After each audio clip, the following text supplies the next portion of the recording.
The Grand Marshal's boots echoed through the sterile corridors of the Galactic Military Academy, like thunder rolling across a distant plain. Behind him, a procession of high-ranking officials from 7 different species followed, their various appendages clicking, scraping, and patting against the polished floor. They had come to inspect the new recruits, the first mixed-species cohort in the Academy's 3-century history. The Marshal, a towering Crithian with 4 eyes and mandibles that clicked disapprovingly, had already decided this experiment would fail. Humans were too new to the Galactic Council, too primitive, too emotional, and now they had been given the audacity to train cubs from the most distinguished military families in the galaxy. "This is a waste of resources," he muttered to his aide, a serpentine Velcorian who nodded in agreement. They rounded the corner to Training Ground 7, where the sound of synchronized movement echoed like a heartbeat. The Marshal paused at the entrance, his primary eyes widening in disbelief. Before him stood 200 young beings, cubs, hatchlings, and saplings from every corner of known space.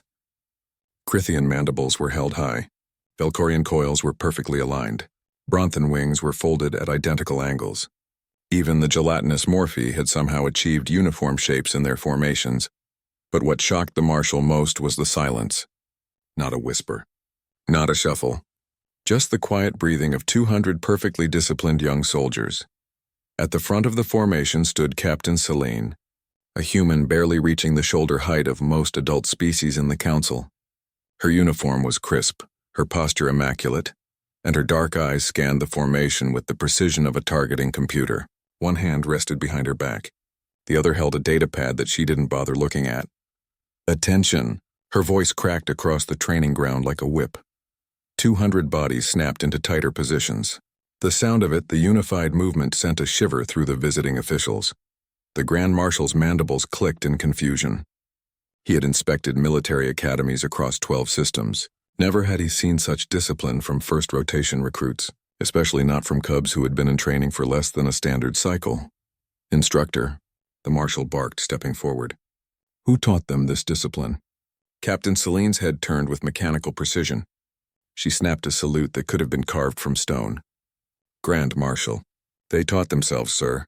I merely provided the framework." "Impossible." The Marshal's 4 eyes narrowed. Cubs this young lack the cognitive capacity for such self-regulation, especially in mixed species groups where cultural differences and hierarchy create inevitable chaos. A small movement caught his attention. One of the cubs, a young Crithian with barely developed mandibles, had shifted slightly. The Marshal recognized the family crest on the cub's training uniform. This was Finn, son of General Krath, one of the most decorated warriors in Crithian history. "You there," the Marshal pointed with one of his forearms. "Explain yourself. How have you achieved such bearing?" Finn's mandibles clicked once, a sign of acknowledgement in Crithian culture. But he didn't break formation. His eyes remained forward, locked on some invisible point in the distance. When he spoke, his voice was clear and steady, without the usual tremor of youth.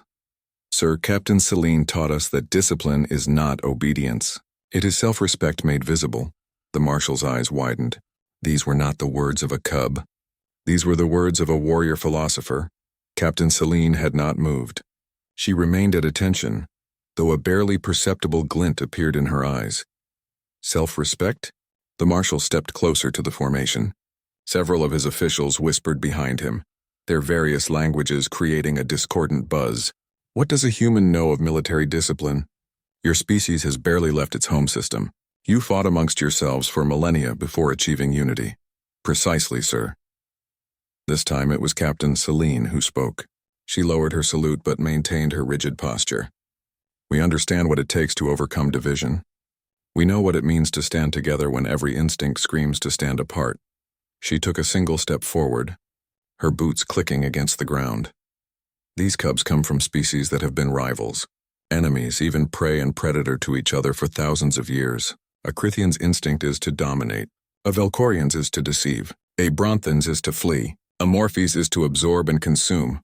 The Grand Marshal's mandibles twitched. She was speaking dangerous truths, the kind usually kept politely unspoken in diplomatic circles. "But I didn't teach them to ignore their instincts," Captain Seline continued. "I taught them to master them. to choose who they want to be instead of accepting who biology says they must be. She turned sharply, facing the formation. Finn, front and center.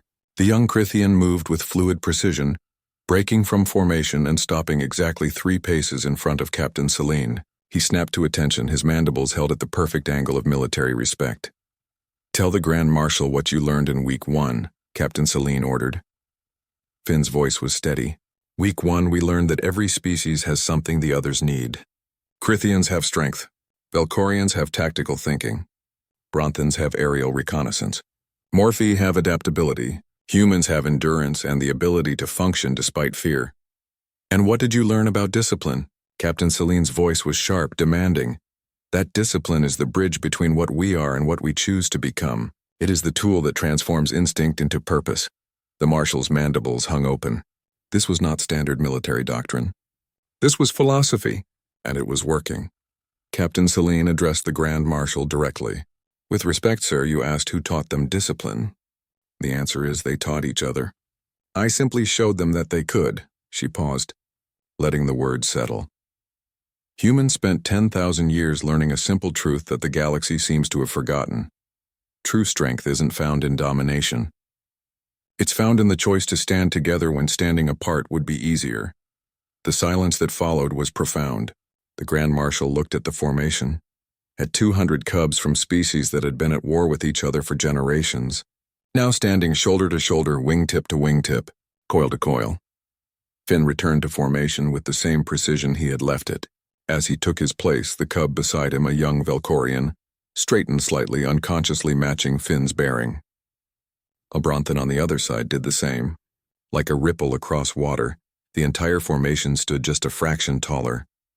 The Grand Marshal clicked his mandibles slowly, a gesture of acknowledgement among Crithians. When he spoke, his voice had lost its edge of condescension. "Perhaps," he said carefully, "the galaxy has something to learn from humans after all." Captain Seline snapped another perfect salute. "Sir, these cubs will graduate in 6 cycles. When they do, they won't just be soldiers. They'll be proof that the future of this galaxy doesn't belong to any single species. It belongs to all of us standing together." As the delegation left Training Ground 7, the Grand Marshal paused at the doorway. He looked back one final time at the formation of cubs and the small human instructor who had achieved the impossible. "Who taught them discipline?" he murmured to himself, mandibles clicking thoughtfully. "Perhaps the better question is, who taught us to forget?" Behind him, 200 young voices echoed across the training ground in perfect unison. Discipline is self-respect made visible, and in that moment the galaxy changed.